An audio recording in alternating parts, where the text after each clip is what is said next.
Hey guys, so for our last speaker today, I'd like myself to introduce myself. I'm gonna give you a little bit of a talk here on some of the ways that we do things here at UNH. It's a little bit of a free flowing deal. We'll have hit a few different topics as we go through here. So with no further ado, I'm gonna get into it. First and foremost, like our edge playing on special teams here is we care more. We talk about a fourth down mentality. What that means to me is like, if it's fourth down and you're a wide receiver, you're going to make sure you're in a great stance. You're going to have a lot of detail in terms of what you're doing pre-snap and getting the keys from the defense and what you're doing in your assignment, and you're going to go. Like, you're going to work really hard to be able to make a play to extend your drive and give your team an opportunity to have success on that. So for us, fourth down is the same thing. If we're punting, if we're kicking, if it's a punt return, if we're kicking off, it's kickoff return, we need to approach it the same way. We have a big thing in our program here, throw the fist. That symbolizes the unity and the aggressiveness in our program. And certainly we keep that on special teams as well. And the way it ties in nice with special teams is this is a sign for the fourth down as well. So we go on the field, we're throwing the fist, right? We start meetings, we're throwing the fist. Like, this is a big part of our mentality and how we do things. And again, wrapping things into special teams for us here. So one thing I wanted to talk about was just kind of a self-scout aspect. I guess I use the word analytics because, it's a bit of a trendy phrase nowadays. I'm not quite sure I'm smart enough to do analytics, but we definitely do self-scout here. I think we're special teams unique, versus offense and defense. It's really difficult to quantitate like what is exactly a successful play on special teams, right? Like, you can hit a 45-yard gross punt, but there's a return. Okay, that's not good. But what if you're really good on punt versus punt return? Like, how do you kind of add all that together? So for us, we use hidden yardage, and see if you can kind of go with me on this here. So, and this is taken from 2 years ago, while I was still the special teams coordinator at Bates College here. But essentially, we took like what the average net punt was in Division III football, which at the time it was 31, and then we rounded it to the most round number, which is 30. And like, the biggest thing for me with all this, and I've been a part of operations with like a huge special teams goal board and stuff like that. And like, some coaches who are way better than me do that. But in my opinion, I want the thing that's going to be the most easily digestible for our players, so they can understand, hey, do we get it done? Do we not? If you have 12 different goals on a goal board, I'm not sure that they're going to know what all those different goals are. So we really only have two, and I'm getting ahead of myself. We'll get to that in a second. But so for the net punt, we made it 30. Okay, so our goal is to net more than 30. So for example, this one here that I kind of circle, unfortunately, that's white on white, but it was a 36-yard net. So for us, that was a +/- 6. Okay, we had a 29-yard net. That was a -1. Okay, and then we add it all up, and we have an idea of how we did on punt. Oh, sorry about that. Skipped ahead. And by the way, pride and joy for us, punt block party was punt return. So conversely, we wanted to force the other team to net less than 30 yards on their punt. Okay, so you can see right here, 35, that's a -5 for us. We didn't get our job done on punt return. However, they netted 3 with this punt. This is actually a fake punt that they failed to convert. Only got 3 yards on it. So that's a +27 for us. Pretty good deal. Kickoff and kickoff return. The ball's put on the 25 after touchbacks. So we just use that as the deal, right? We tackled them on the 22. That was a 3 for us on kickoff. They got the ball to 36. That's a -11. Okay. And again, we returned it to the 25. That's a 0. To the 28. That's a 3. Okay. We also counted explosives, like big plays. So it was anything that was a 30 or more in the hidden yardage, whether it was +/-. Additionally to that, do y'all still have me? The screen sharing thing just popped away from me. You got me? Yes, no? Yeah. Oh, okay, cool. Anyhow, anyone that was a more or less or a plus or minus 30 was an explosive. Another thing with that too is if we didn't have the ball in a time that we would expect to have, like every time our punt return team's on the field, we expect to get the ball back. Every time our kickoff return team's on the field, we expect to get the ball back. So if for some reason we don't, surprise onside, a fake punt, we muff the punt. That's an automatic minus 30. You might tack things onto that from there. Conversely, if our kickoff team's on the field, if our punt team's on the field, we end up with the ball. We didn't expect it. We have a successful fake. The other team must punt. We're able to punch a ball out and force a fumble. That becomes an automatic plus 30. You can see we had a couple in this game. May have cherry picked one that looked really good for us for the purposes of a clinic doc. I promise we had some other ones that have more red, but we highlight the really good ones in green here. You see we kind of list out the pluses and minuses and who made the tackles. We also came up with a new way. We call our punt going in, our sky punt situation. Most people call it a sting punt. We want to make it sting. So there's a new way to kind of calculate that because the net's a little bit inefficient, right? If you're kicking from, the 35 and then you down 6, like I think that's a pretty good play, even though that would end up being a -1. How we calculate the hidden yardage. So we add a point or a yard for every yard past 10 it is. So if it lands on the 6, that would be a 4. If it lands on the 1, that would be a 9, if that makes sense. So we can kind of we can give some additional weight to that play. I think that's the one spot that this really kind of becomes inefficient, but I think that is easy enough to wrap your brain around that it makes sense for us. And for us, our goals, really simple. If we finish a plus 80 in hidden yardage, that correlates to 82% win percentage in our conference, the Colonial Athletic Association. Did that study over 2.5 years, the half being the COVID spring. And then we want to be +1 on explosive plays, and we feel like that's gonna help us win a lot of games. So David Stretch asks, is a sting punt any punt that lands inside the 10? So it'll be a sting punt situation, essentially anything that's from the plus territory, right? We're crossing onto the 50, closer to the end zone. But if we were to punt the ball from the 30 and end up in the 10, we'll tack on extra yardage for that if it gets down inside the 10 as well. So like sting is something that we'll add on to our punt call. That'll change our coverage responsibilities a little bit to make sure that we get that ball down. Does that answer your question, Dave? I hope it does. Just say yes in the chat if it does there. So another thing we did, 3 stars of the game. It did, yes. Okay, great. Is that I always want a way to be able to recognize our players who are doing a good job, and beyond just like the special teams player of the game, like the guy in the front, or the guy on the top there, he blocked a punt. Like you have a guy who blocks a punt, that's always almost always going to be the guy. But we have some other guys in there that were able to do some really good gritty things for us there. So we want to recognize that too. It's not always, obviously, as you guys know, you guys are good football coaches. You know that a lot of times it's the small things that really make the difference there. So having the ability to be able to recognize those guys is really important too. And that's something that we're doing now with our practice stuff. I'll get into a little bit here, but we just finished our 6th spring practice yesterday. And in terms of another thing that I think is really good is if you can recognize the guys who are practicing really well in the special teams portion of the game. That's really important. You can go over my Twitter right now @_CoachD_. We're tweeting out graphics with guys who are doing really well in practice. So any way that you can motivate and keep your guys coming back after it there, I think is really important. Okay, so kind of the next thing, foundational concepts, we've actually changed this to transferable skills. So transferable skills are anything that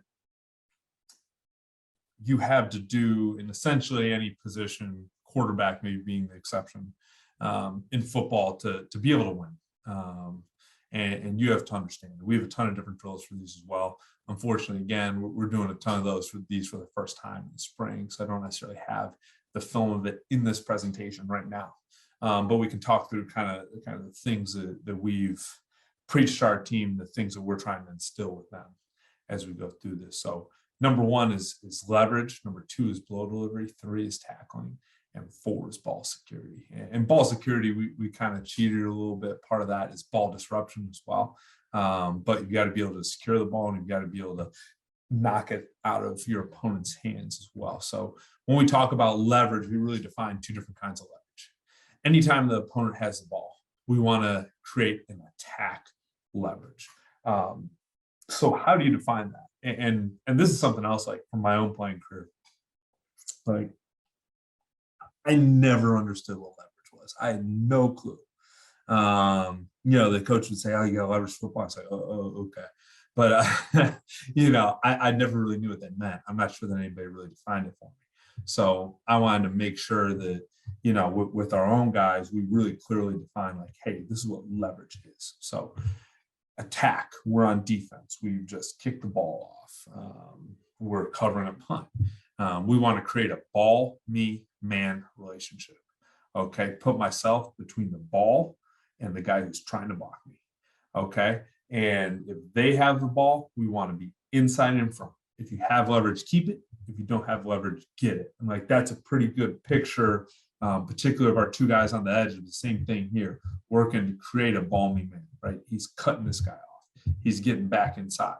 Okay, getting the guy there from our opponent cut. Okay, and now conversely, we have the ball. Okay, so we're on offense. We're returning a kickoff. We are trying to protect for our punter. We were trying to return a punt. All right, we want to be protect leverage. Okay, again, creating a ball me man relationship, and now we're inside out. So again, between our man and the ball, between our man and the ball, getting between our man and the ball, between our man and the ball, between our man and the ball, between our man and the ball, between our man and the ball. Like, what we want to create right there. If you have leverage, keep it. If you don't have leverage, get it. And that's like our number 1 deal that we talk about transferable skill wise. Okay. Next one is blow delivery. So how do you deliver a blow? And to me, this encapsulates blocking, encapsulates block destruction. Like, how do you teach it? We have our rules of engagement. So anytime you make physical contact or try to strike a blow on an opposing player, all right, how do you do it? Hairline through chin. So that's saying simply get low, but defining it maybe a little bit better for our guys, right? You want to put your hairline through his chin right here. Okay, moving feet, another thing we say is running feet equals violence on contact. All right, tight hands, right? Thumbs up tight on our strikes. So you can see some pictures. Here's one of our guys, right? Destroying a block, knocking a guy back, okay, on a tackle, right? Moving our feet, firm foot in the ground, hairline to chin, moving feet, tight hands, same thing as a ball carrier. Right here, the famous beast mode run, right? Putting his hand right through this guy's chest. Okay, could be have a little bit tighter hands in the ball security. That's another aspect that we talk about there. But feet are moving, and he's crushing guys going through there. Okay, another thing we talk about, body positions. We can skip through this part, okay, and kind of get to the meat and potatoes of our talk here a little bit. In terms of kickoff and how we apply some of those things. So also wanted to talk about like how we teach kickoff and give you guys some ideas of that. So we have a big 3 for everything we do. And I'm a big believer in putting things into 3s. They talk about and everything that I've learned in terms of a teaching standpoint. The human brain remembers things a lot better in 3s. And the best example I've heard, I think it was from Greg Schiano in the clinic actually, is like back in the day when you had to remember your phone numbers. Remember the first 3 digits, or at least I did, and then the next 2 digits. or the next 4 digits would be numbers of players, right? So, it would be 978. And then, as a guy from Buffalo, I might be Bruce Smith, Jim Kelly for 7812, right? So say all that to say that in order to get our guys in a position to be able to learn all this stuff, we want to put as many things in the categories 3 as possible. And kickoff is no exception to that. And all of our different units have a big 3 to kind of teach our guys, okay, here's exactly what we need to do, like as we do this, so we can get our job done right. And kind of almost be a cliff notes for guys. And we've all been in the situation where, we've had a guy who was a 3rd stringer. It's week 8 of the season. He really hasn't got any reps. And all of a sudden, he has to get pressed into duty. Well, how does he know actually how to, succeed in his position? Well, at least this is like a base of knowledge for him to be able to do that. All right. So within that, for kickoff, our big 3 is speed, squeeze, violence. And we'll kind of break this down as we get through it. First of all, our speeds on our get off to our 50. Okay. We want to sprint through, and it's really important that we get a great get off. Like our advantage is that we're moving forward on the snap of the ball.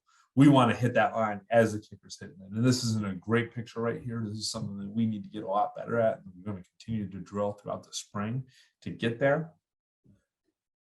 But we need to maximize that advantage in the speed that we can build up doing it. We talk about, we want to look like birds on a line. Like everybody's straight down the line of scrimmage and we're hitting it full speed, again, as the kicker's striking the ball.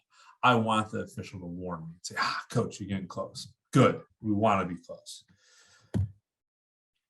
And talk to them a lot about like creating a combine 40 mentality. Our advantage, again, is our running start. The average kick hang is about 3.8 seconds.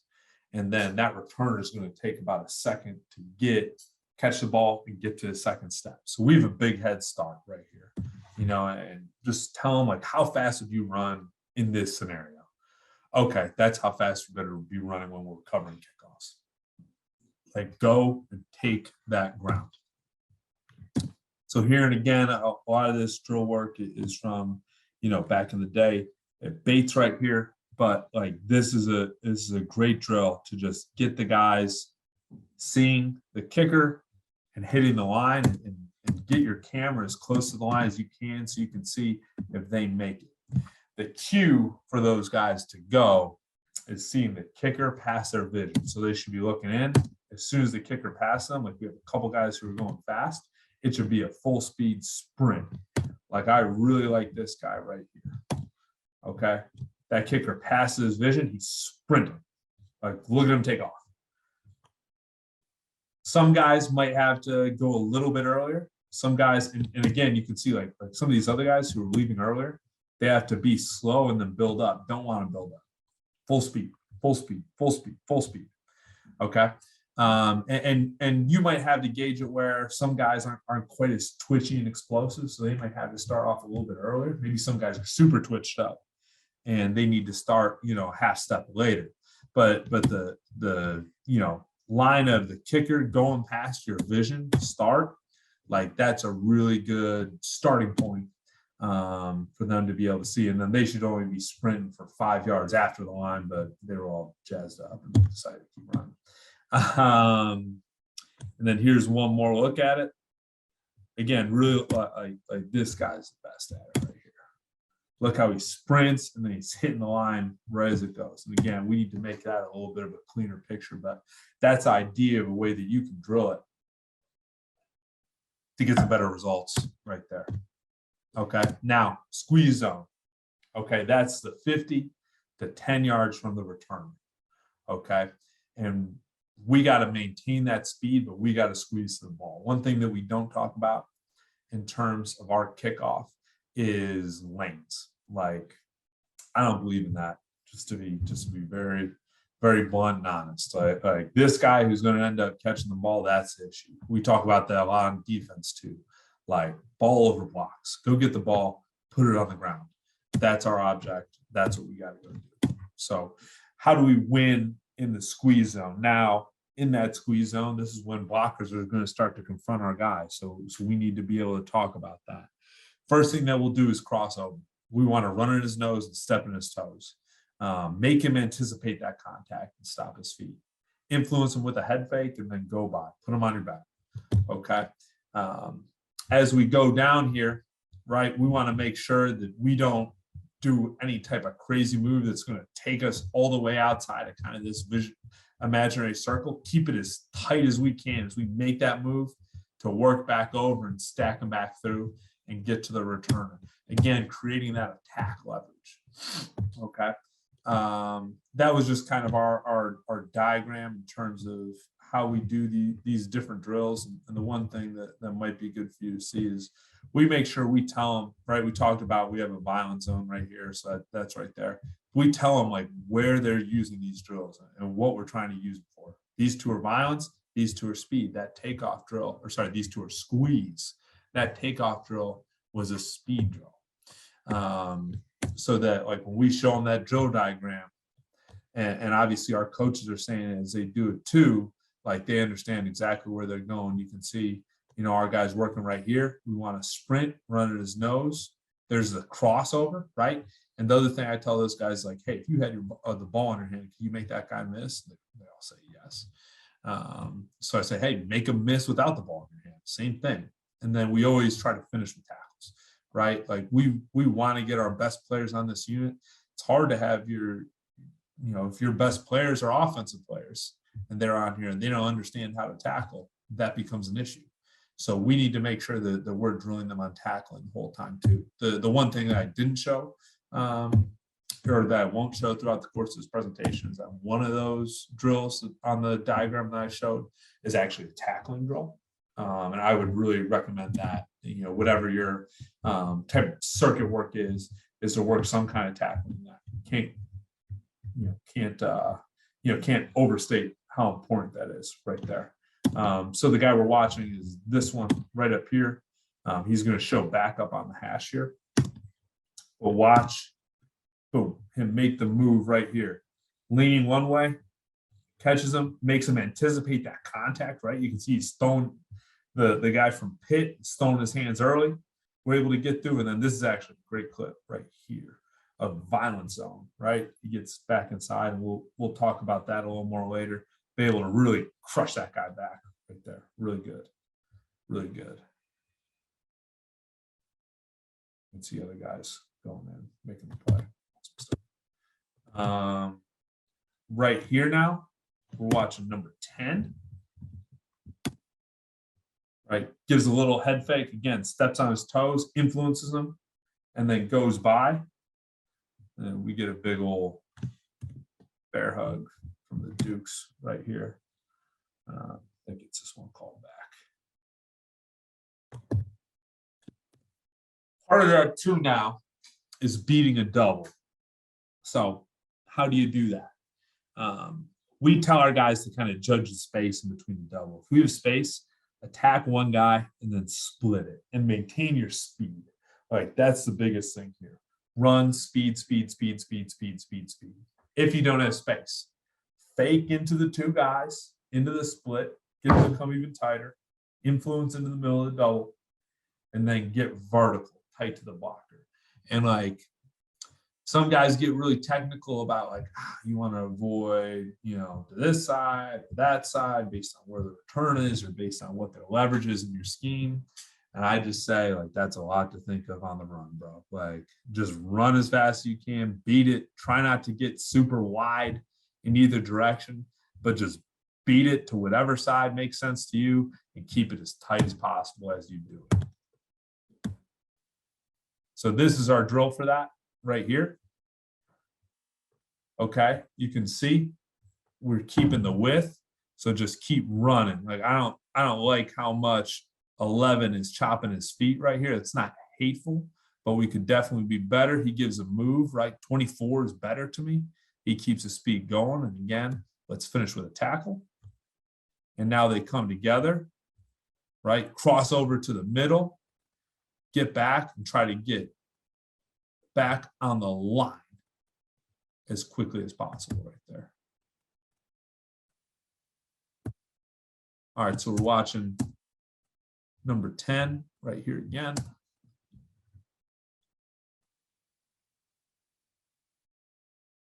They have space, run through. Could have influenced it a little bit more, but shoot, he does a great job just sprinting, running, keeping his feet hot. Then is able to go and make the play on this one early in our season. And then this, like, he beats the double. Honestly, I'm not sure. I would have to ask him if he knew that the double was coming on him, but he just ran fast. And guys, at the end of the day, like, just run really fast, get to the ball, and be violent when you get there. But really good job. He splits the double entirely, right? Forces another guy to have to block him and cleans up a lot of space for the rest of our guys to go and make the play. Okay, so the next squeeze zone deal that we're going to get into is edge turn. Okay, we want to carve our shoulder into the mat, fighting pressure with pressure, accelerate our feet, get our hips around. Okay, stack them, and it's just like a pass rush. This is actually a picture of one of my defensive ends right here, one of our defensive ends right here, right? Working on an offensive tackle, but this is the same body position that we want to get into, right? Lean that near shoulder, okay? Driving off the back foot and pointing our toe, as you can see that he's starting to do, in towards where the ball carrier is. And I think this is just like a great picture of it, right? Motorcycle going around a turn, right? Carving that shoulder, leaning hard to be able to maintain our speed and go. Okay, so like, here's the drill. This is actually from this spring. Added this to this presentation. You know, just getting a feel for that weight being on that guy right there, right? And forcing him to lean back and turn through. Really good work on that one. Right here now, we'll go now off a pop-up, and again, finishing with a roll tackle.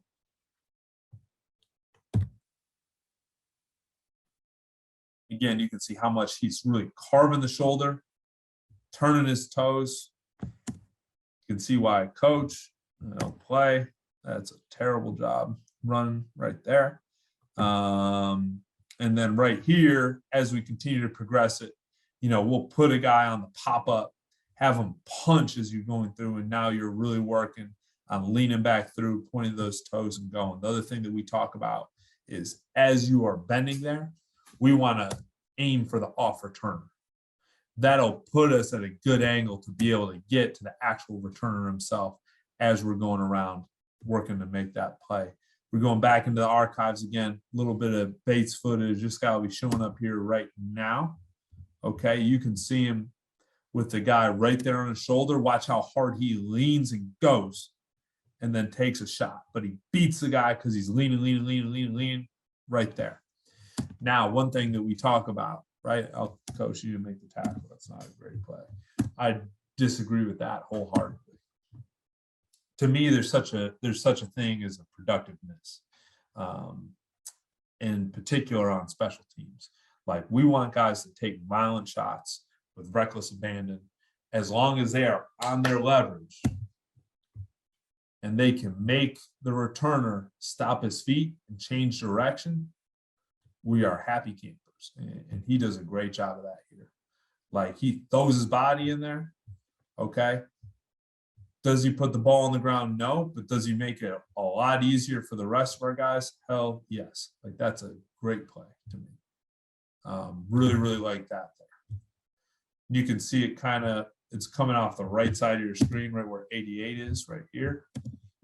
Watch him lean, and you can see how much he's leaning that near shoulder, right? Aiming for that off returner, able to get to the ball carrier right there. Here's another example. We're watching 24. Nope, sorry. We're watching 27 over here. He's got that guy on his shoulder. Watch him lean. That near shoulder, run through, and then give a really good wrap and roll tackle to finish that one right there. Just the way we wrap it. Just the way we wrap it. Awesome. All right, now, violent zone. Okay, 10 yards from the returner to the whistle. Okay. This is utilize knockback in the violence zone when the blocker has you fronted. We want to run full speed into the guy. Running feet equals violence on contact. We want to use those rules of engagement. Okay. Hairline to chin, moving feet, tight hands, and we want to launch this guy back. All right. So great drill for this right here. We just have two guys on the sled and literally like punch and then it's off. I used to teach the old, and I'll show you a clip that'll really demonstrate this well. I used to teach old shock, look, stop your feet, two gap, all that stuff. I think you're allowing a guy to block you if you do that. We want to hit him and punch him back. If the guy stays attached, tear off to the side of your leverage. But if you're peeking for the ball while that guy's still attached to you, you're going to make it easier for him to block you, right? Punch, get off, finish. Again, finish with a roll tackle. Really like number 0 here, 23, not bad, right? Like, but what we're looking for is his chin to be up, hairline to the chin, really tight elbows. Look how tight those elbows are versus here, right? Foot in the ground as he makes contact, and then be able to lift and drive. And you can kind of see the difference too of the wind up here from 23 versus the tight hands right there by 0. 18 and 80, 2 wide receivers, really good at it right here. Boom, get off, make it. This is just from our spring COVID season. You can see how much fun we had with a training camp, practicing every day in the snow right there. But like, this is a really good clip. This is what kind of changed my mind of it. Like I said, I used to coach it the other way, before we had this clip. But first of all, just watch what this guy does. This kid keeps his feet running, launches them back, is able to go up, make the play. Now you can watch a couple guys, and again, this is bad coaching by me. It's not their fault. They're doing what I was asking them to do. You can watch these guys right here, kind of punching, looking, but they're all blocked, right? Not good. And again, that's my fault. I didn't coach it very well. You can see right here, good example of a crossover with the edge turn. Now he just got to take a shot through.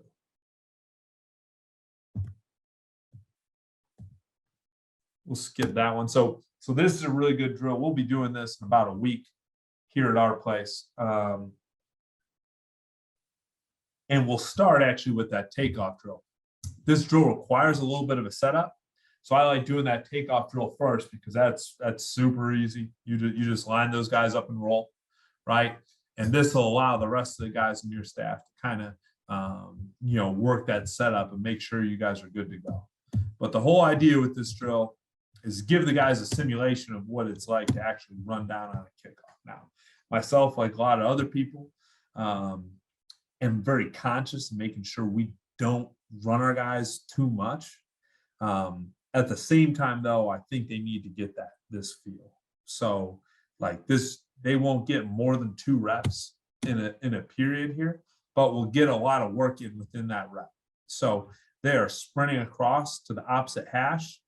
They are working their crossover drill right there. Work it again on the next hash. So they're going through the speed zone. This is the squeeze zone. And now they're hitting the violence zone. They're punching a pad, tearing off it. Okay, and again, when we do it this year, they're just going to punch it and get off right now and then finish with a tackle. So they're getting a feel of what that full run is like right there. Getting the feel for what the full run is like. Boom, punch, get off. Again, I'll be doing it a little different this year with how we're doing that. So now right here, to talk through the scheme just a little bit, and I'm really simple, really simple with how we do this. 1s and 10s, those are our hitmen. those are essentially our safeties. They're going to play about 7 yards behind their partners, the 9 and the 2, who are the kings of the edges. I'll talk more about what those guys actually do in a second, but their whole job is to make those guys right, fold and fill, and go make a play. I like calling them hitmen rather than safeties because we don't want to make those guys passive. They need to understand that they're going in there to make plays. The 2s, again, they're the king of the edge. Okay, they're going to take on blocks with their inside shoulder, and really, I should say, they're going to keep the ball on their inside shoulder. If he gives them space, he can go ahead and take the inside. What we tell him is that if you take it, you better make it. But we also tell this guy, like, hey, if he does that, you better be able to make him right. Our 3, 4, and 5 are heavies. Our 3 and our 4 are our heavies. They're to the ball. Okay, they're leveraging it together, keeping it right shoulder, left shoulder. Okay, 5 and 7 are bolts. They're to the ball. 6 is our stack linebacker.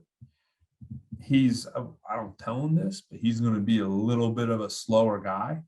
He's going to look to fold and fill based on where the return goes. All right. So he's going to work to scrape over the top and play it on the leverage side, whichever way it goes. Okay. But he's naturally going to be, like I said, a slower linebacker, but who has an idea of how to scrape. All right. And then our 8 called him a chase, but he's really the butcher. He's going to keep things tight and cut off that backside. So we'll go through the film. We did something a little bit different in New Hampshire last year, so I'll talk you through some of the bait stuff right now. But the first clip is really for the edge guy right here. Now they obviously fumble the ball around a little bit, which helps us out a lot. But he does a great job taking it on with his inside shoulder. Now this guy in particular needs to be a little bit heavier and be able to play. And we tell him, like, look, you got to set this edge no wider than the top of the numbers. And again, call him an edge setter, not a contained guy, because I think, anybody who's coached even a little bit has probably told somebody to contain, and they end up like standing next to the sideline and the ball runs up in here. He says, well, coach, I contained him. No, we got to make sure we compress this too. We can't open up big gaps inside. And again, this is the perfect situation of like, well, he's blocking you out here, but the ball's all the way in here. Are we really just going to sit on this block and just watch the ball gash us inside? Hell no. Work back inside, and then you can see number 17 right here, who's our hit man, is working to make him right as that play goes.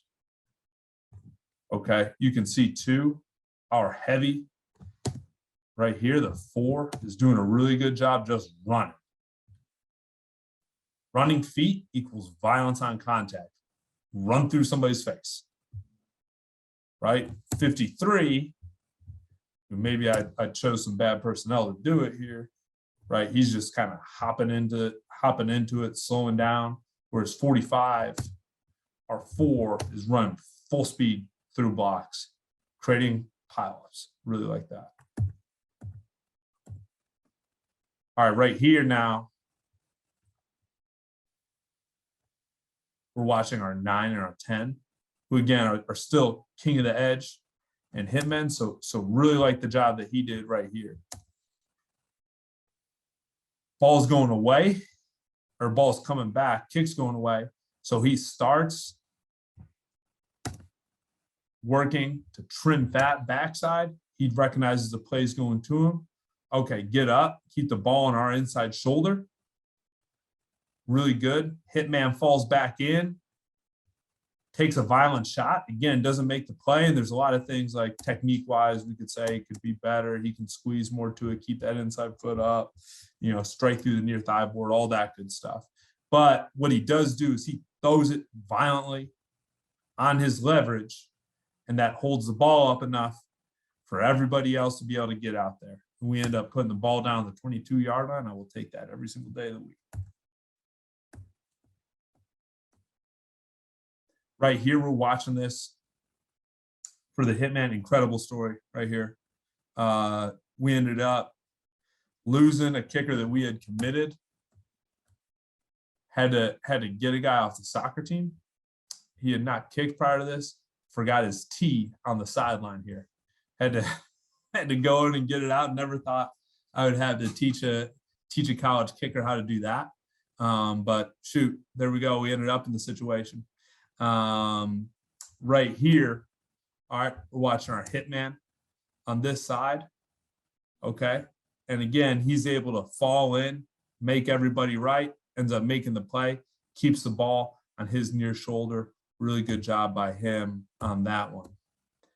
For this one, we're watching, actually, I'll show from the wide. We're watching our backside hitman. He does a great job on this one.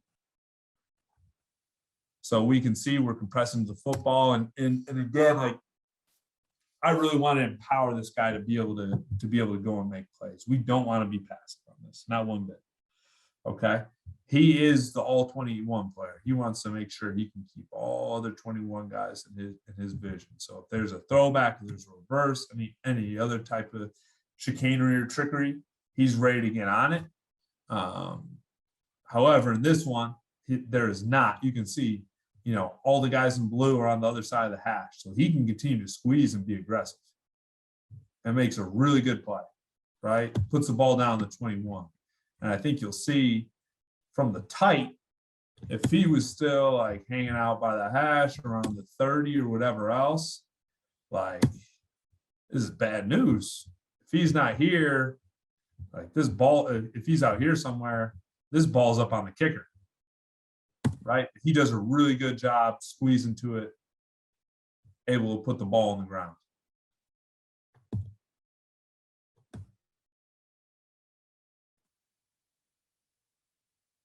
All right, this one, just a good job from the backside.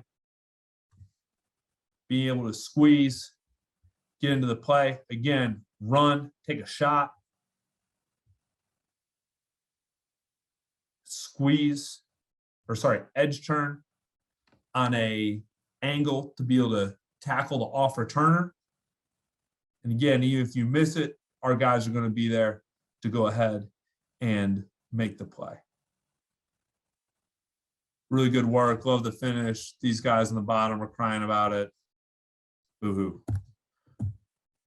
All right, last part of this now. Compete drills. And this is something that I think is really, really important. Because, I've been a part of operations where, like, we just do all the circuits and stuff like that in the preseason. Then we go against scout teams a couple times, but never have an actual, like, live, or not even live, but competitive environment against ourselves. Whereas offense and defense, they do that every single day. And then we go out on the first Saturday of the year and expect to be able to perform. I always thought that was crazy. But lining up 11 on 11 for special teams, that's really, really difficult to be able to do at any type of high level. So what's your kind of workaround to that? Well, we have small group competition drills. That allows the application of our techniques at full speed, emphasizes effort and competitiveness, and it's a great tool for evaluation. You can see, like we want to juice this up. We got a couple of my favorites, Step Brothers, the fight scene, right? Jingle All the Way. Like, we want to get after it. We want to attack each other, and we want to make each other better, right? Iron sharpens iron, all that stuff. So here's a couple drills that we do for kickoff and kickoff return right here.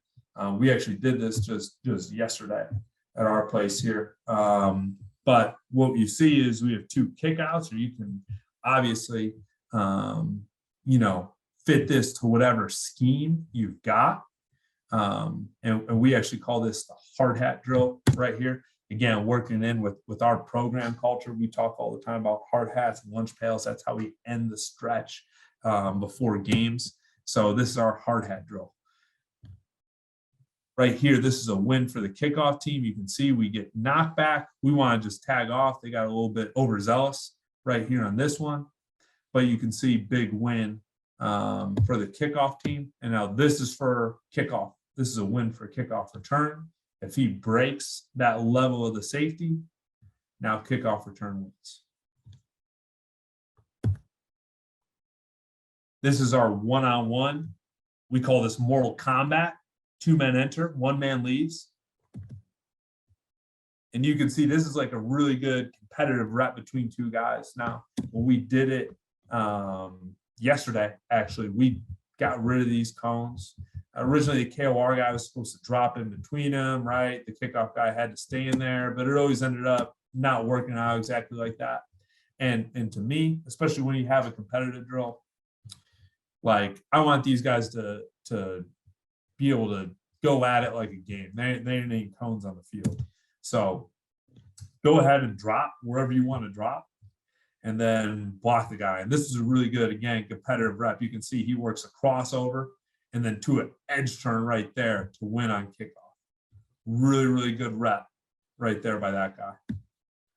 And then here's an example of a kickoff return win, right? He drops, gets his head around, then it's physical through it, forces him wide. And really at this point, that's a win, but does a really good job dropping his anchor, making sure the guy doesn't touch the bag. Or maybe he does touch it just a little bit with the fingertips, but obviously does not count as a win. And then I think the secret sauce with that is like we grade it every day. You know, when we do these drills, and here I'll even show you my Twitter here. So this is from so this is from yesterday. Doing these drills, we posted it, and I think it's really good to again be able to encourage your guys to compete on special teams and throughout our competition, like and mat drills, we always name top cats and 1 super cat on the team who did the best job on anybody. So we did the same thing, right? We had top cats, 1 for each drill, and then overall super cat of the day. Which again, I think just goes to enforce like the importance of that competitiveness and being able to really get after it with you guys. So that's my presentation, guys. You can see my email up there. I have my cell phone, my Twitter. If anybody out there has any players that you think could really be a fit and could compete in the Colonial Athletic Association, please reach out. Or if you just want to talk some football, I'm the defensive ends coach here as well. I love talking defense. So feel free to get in touch with me anytime. Thank you, guys.